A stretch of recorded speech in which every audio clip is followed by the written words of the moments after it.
Let me show in a parable to what extent our nature is enlightened or unenlightened. Envision human figures living in an underground cave with a long entrance across the whole width of the cave.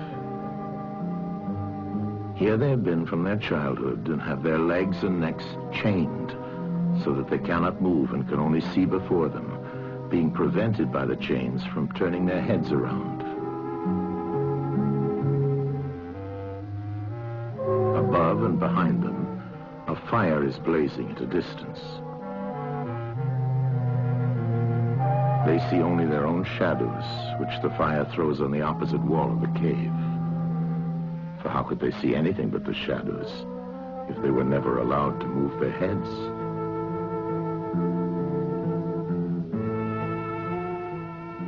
Between the fire and the prisoners, there is a raised way and a low wall built along the way like the screen which puppet players have in front of them, over which they show the puppets.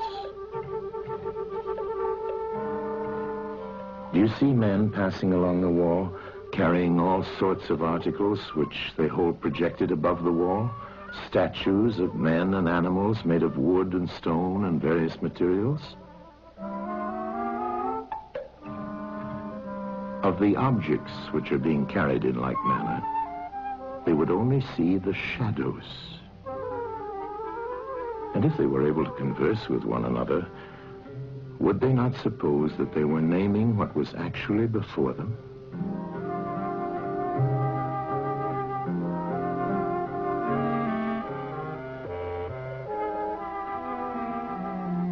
And suppose further that there was an echo which came from the wall.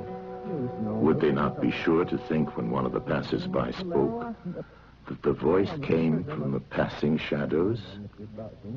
To them, the truth would be literally nothing but the shadows of the images. And now look again and see what will naturally follow if one of the prisoners is released. At first, when he is liberated and compelled suddenly to stand up and turn his head round and look towards the light, all this would hurt him, and he would be much too dazzled to see distinctly those things whose shadows he had seen before. And then conceive someone saying to him that what he saw before was an illusion, but that now, when he's approaching nearer to reality and his eyes turn toward more real existence, he has a clearer vision. What will be his reply?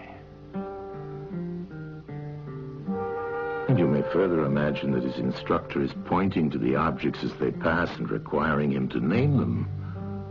Will he not be perplexed? Will he not think that the shadows which he formerly saw are truer than the objects which are now shown to him? And suppose once more that he is reluctantly dragged up a steep and rugged ascent and held fast until he is forced into the presence of the sun himself.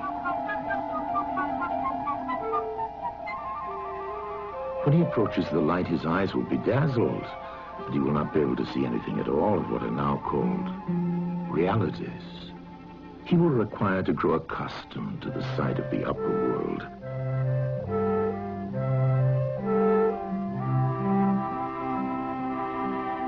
And first he will see the shadows best. Next, the reflections of objects in the water, and then the objects themselves. Then he will gaze upon the stars and the spangled heavens and the light of the moon. He will see the sky and the stars by night. Last of all, he will be able to see the sun, and not mere reflections of it in the water, but he will see the sun in its own proper place and not in another. And he will contemplate the sun as it is. Will he not then proceed to argue that it is the sun who gives the season and the years, and is the guardian of all that is in the visible world, and in a certain way the cause of all things which his fellows had been accustomed to behold? Clearly he would first see the sun, and then reason about it.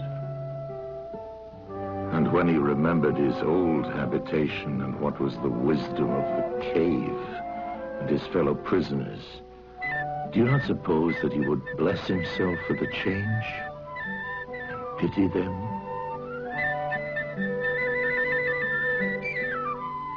And if they were in the habit of conferring honors among themselves on those who were the quickest to observe the passing shadows, and to remark which of them went before and which followed after, and which were together and who were therefore best able to draw conclusions as to the future, do you think that he would care for such honors and glories, or envy the possessors of them? Would he not say with Homer, "Better to be the poor servant of a poor master, and to endure anything rather than think as they do and live after their manner"? Imagine once more such a one coming suddenly out of the sun to be replaced in his old situation. Would he not be certain to have his eyes full of darkness? And if there were a contest of measuring the shadows, and he had to compete with the prisoners who had never moved out of the den, while his sight was still weak, and before his eyes had become steady, wouldn't they all laugh at him and say he had spoiled his eyesight by going up there, and that it was better not to even think of ascending?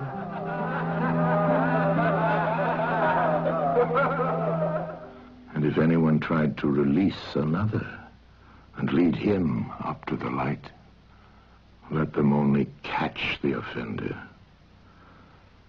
and they would put him to death.